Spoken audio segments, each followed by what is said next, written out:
Well, angered by the Inyo Planning Commission's refusal to listen to the public outcry against industrial solar development, citizens have now created a website and a petition to convince the Inyo supervisors to reject the planning department's renewable energy general plan amendment. Bennett Kessler filed this report.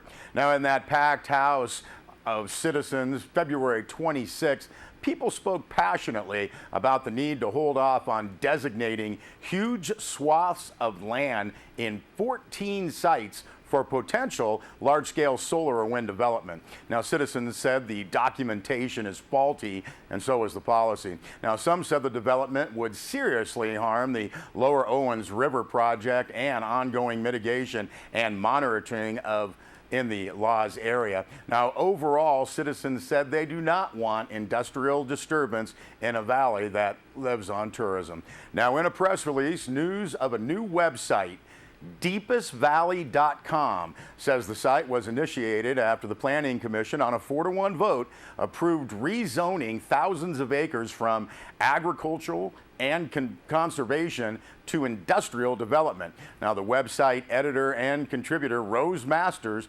writes that, quote, "The startling beauty of the valley is the lifeblood of towns, supporting through tourism their fragile economies," end quote. Now, the new website will also host letters and comments on the solar issue. The online petition says on March 18th, the Inyo County Board of Supervisors will vote on whether or not to adopt the Planning Department's draft Renewable Energy General Plan Amendment. Now, the petition says adoption of this amendment would, quote, "open significant portions of Inyo County land to large-scale industrial development by corporate, solar, wind, and energy entities," end quote. Now, the petition goes on to say, quote, "We believe that opening the door to industrial development will forever damage the most important characteristic of Inyo County, its stunning and awe-inspiring natural beauty," end quote.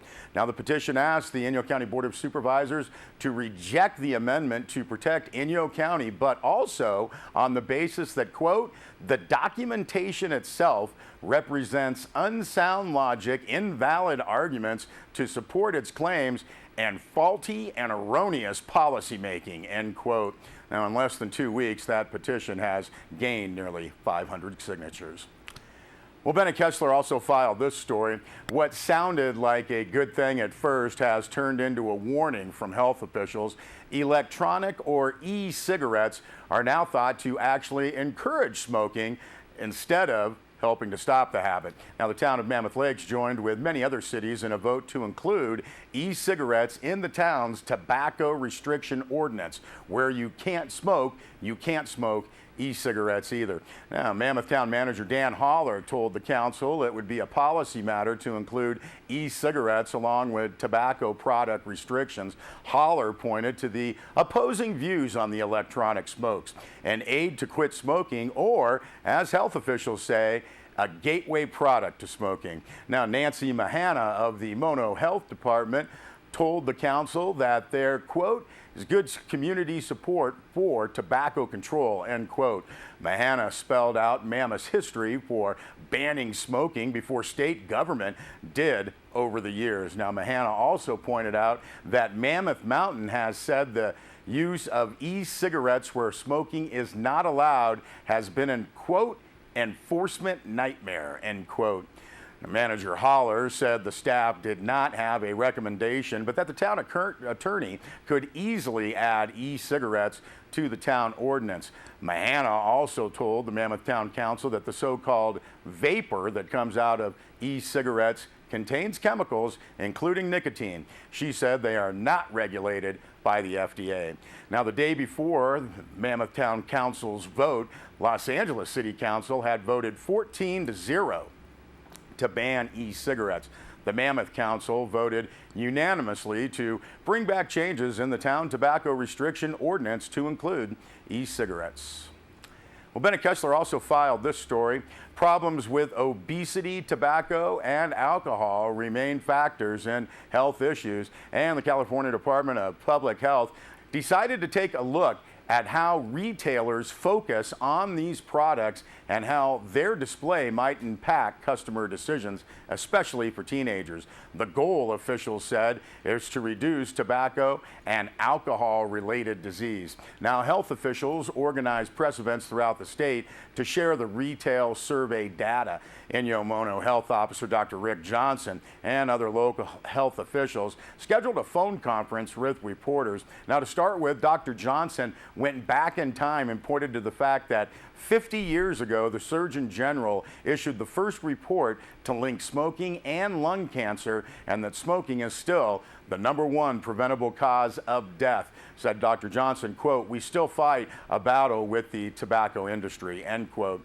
Johnson said the goal of the retail survey is to, quote, "counteract the effects of the tobacco industry, especially on unsuspecting youth," end quote. Now, the statewide survey of stores included a look at roughly 30 stores each in Inyo and Mono. Dr. Johnson said the results show, quote, "significant presence of alcohol products, 83% of stores in Inyo and 72% in Mono," end quote. Now, this includes smokeless tobacco and e-cigarettes. Now, the survey in our 2 counties show nearly 67% of Inyo stores and 24% of Mono stores have, quote, "unhealthy exterior advertising," end quote. Now, a little over 1/4 of the stores in both counties display tobacco products near candy at the checkout. Roughly 20% of the stores sell e-cigarettes, which are only legally sold to adults 18 and over.